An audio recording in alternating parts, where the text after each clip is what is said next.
আসসালামু আলাইকুম এভরিয়ান। চলেন এক ঝাঁক বাইকার নিয়ে আজকে গাজীপুরের কিছু সুন্দর সুন্দর জায়গা আপনাদেরকে ঘুরে দেখাই।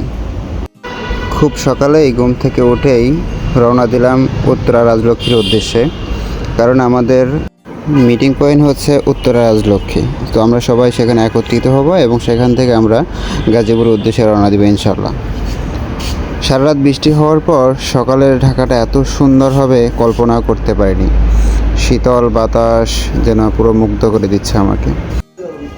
ঢাকা শহরে এত সুন্দর স্নিগ্ধ বাতাস এবং কোলাহলমুক্ত শহর খুব কমই দেখা যায়, কারণ ব্যাপক জনবসতি থাকায় এই শহরে জ্যামজট এবং ধুলাবালিতে আমরা অভ্যস্ত। এবং খুব সকাল হওয়াতেই রাস্তাটাও বেশ ফাঁকা ছিল, তাই দুই বন্ধু মিলে ছুটে চলছি উত্তরা রাজলক্ষ্মীর উদ্দেশ্যে। ঢাকা শহরের সৌন্দর্য দেখতে দেখতে কিছুক্ষণের মধ্যে চলে গেলাম রাজলক্ষ্মীতে। সেখানে গিয়ে দেখি আমার প্রিয় ভালোবাসার মানুষগুলি অলরেডি অপেক্ষা করছে। তো সেখানে গিয়ে সবার সাথে দেখা হলো, সাক্ষাৎ হলো এবং সাক্ষাৎ শেষে আমরা সবাই একে একে যাত্রা শুরু করলাম আমাদের গন্তব্য গাজীপুরের উদ্দেশ্যে। তবে মাঝপথে একটা অবাক করা বিষয় হলো, টঙ্গীর একজন স্থানীয় নেতা আমাদের জন্য অপেক্ষা করছিল ব্যান্ড পার্টি নিয়ে। তিনি আমাদেরকে ওয়েলকাম জানাবে এবং কোনো একটা মাধ্যমে জানতে পারছে যে আমরা গাজীপুরের উদ্দেশ্যে যাচ্ছি এবং মোটামুটি বড় একটা টিম নিয়ে।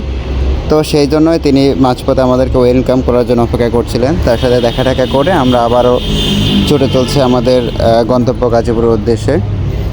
তো প্রথমেই বলে রাখি, আমরা শুরুতে যাব একটা রিসর্টে, সেটার নাম হচ্ছে দীপালি রিসর্ট। এটা টঙ্গীর একটা অন্যতম সুন্দর রিসর্ট। সেখানে গিয়ে আমরা সুইমিং পুলে গোসল করব, আড্ডা দিব, ফটোশ্যুট করব, তারপরে আমাদের পরবর্তী গন্তব্য। মোটামুটি 35 কিলো বাইক রাইড করার পর আমরা চলে আসি আমাদের সেই রিসর্টে এবং রিসর্টটা আসলে খুব সুন্দর। সারা রাত বৃষ্টি হয়, খুব সুন্দরভাবে ফুলগুলো রাস্তার মধ্যে বিছিয়ে আছে। সম্ভব মনে হচ্ছে যে কেউ আমাদের জন্য ওয়েলকাম জানানোর জন্য রাস্তার মধ্যে ফুলগুলি সাজিয়ে রাখছে। আপনারা কেউ যদি এই রিসর্টে ফ্যামিলি কিংবা বন্ধুবান্ধব সহ আসতে চান তাহলে আসতে পারেন। রিসর্টটা আসলে খুব সুন্দর এবং এখানে নর্মাল এন্ট্রি ফি হচ্ছে 500 টাকা। আপনি এর মধ্যে কী পাবেন সেটা আমি বলে দিচ্ছি। নর্মালি রিসর্টটা আপনি অবজার্ভ করতে পারবেন এবং সেখানে 2 থেকে 3 ঘন্টা সুইমিং করতে পারবেন এবং খেলাধুলা যদি করতে চান সেজন্য আপনাদেরকে আলাদা পে করতে হবে।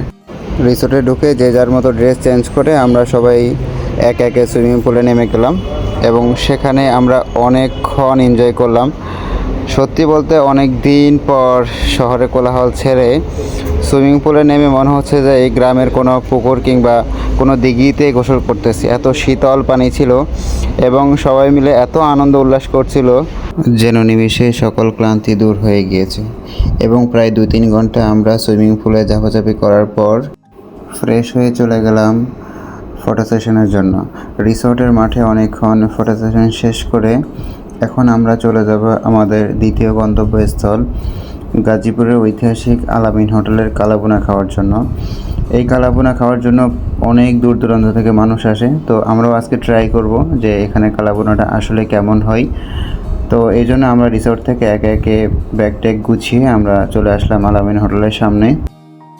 তারপর হোটেলে ঢুকে যেন অবাক হয়ে গেলাম যে এত বড় একটা হোটেল থাকা সত্ত্বেও এখানে কালাভুনা খাওয়ার জন্য যেন সিরিয়াল লেগে যায় মানুষের।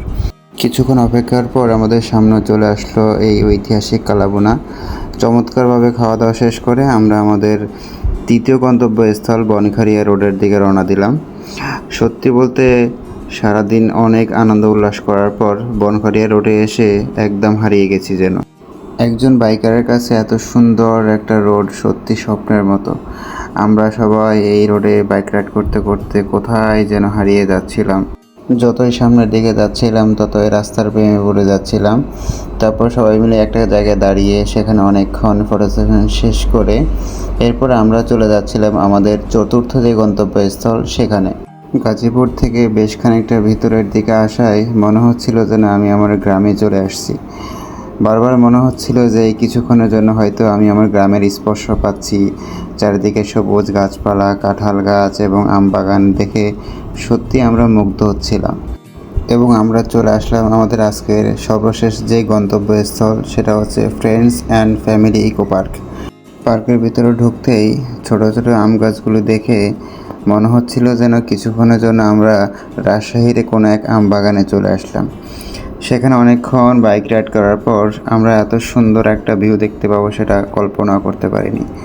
কিছুক্ষণ যাওয়ার পর আমরা দেখলাম যে এত সুন্দর একটা লেক আমাদের জন্য অপেক্ষা করছে। এটা দেখে সত্যি খুবই ভালো লাগলো।